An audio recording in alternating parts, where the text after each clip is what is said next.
வணக்கம் மக்களே, எல்லோரும் எப்படி இருக்கீங்க? நாம் இன்றைக்கி நம்ம வயலுக்கு தான் போயிட்டுருக்கோம். என்னென்னா நம்ம இன்ஜினுக்கு தான் போயிட்டுருக்கோம்.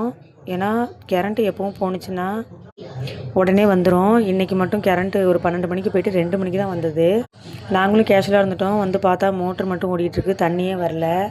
அப்புறம் பக்கத்து வயல்கார் தான் சொன்னார், இது போல் போடக்கூடாது, இன்ஜின் சூடாகிடும், அப்புறம் ஃபயர் ஆகிடும்னு சொல்லி. எப்பவும் இந்தமாதிரி நடந்ததில்லை, இன்றைக்கி தான் ரொம்ப நேரம் ஓடிடுச்சு. அவ்வளோ சூடு இந்த இன்ஜினு.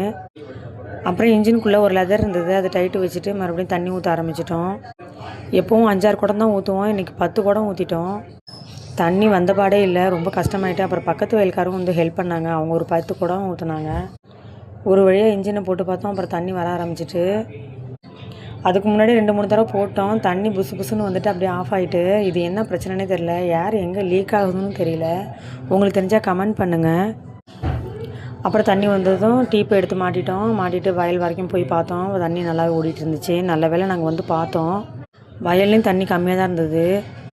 களை எடுக்கிற வேலைலாம் முடிஞ்சு போச்சு இல்லையா, அதனால சரி பொறுமையாக போட்டுக்கலான் இருந்தோம். இன்றைக்கி தான் பூட்டி விட்டே போனோம் இன்ஜினில் தண்ணியை.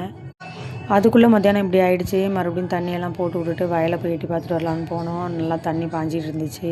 போகிற வழியே ஒரு கண்ணுக்குட்டி என் பையன் விட மாட்டேன்ட்டான். அது வீட்டுக்கு கூப்பிட்டு போகணும்னு சொன்னான். வேண்டாம்ப்பா, அது வேறு ஒருத்தவங்களோடதுன்னு சொல்லி நைஸாக அவனை கூப்பிட்டுட்டு வீட்டுக்கு வந்துட்டோம். இந்த வீடியோ பிடிச்சிருந்தா லைக், ஷேர், கமெண்ட் பண்ணுங்கள். நன்றி.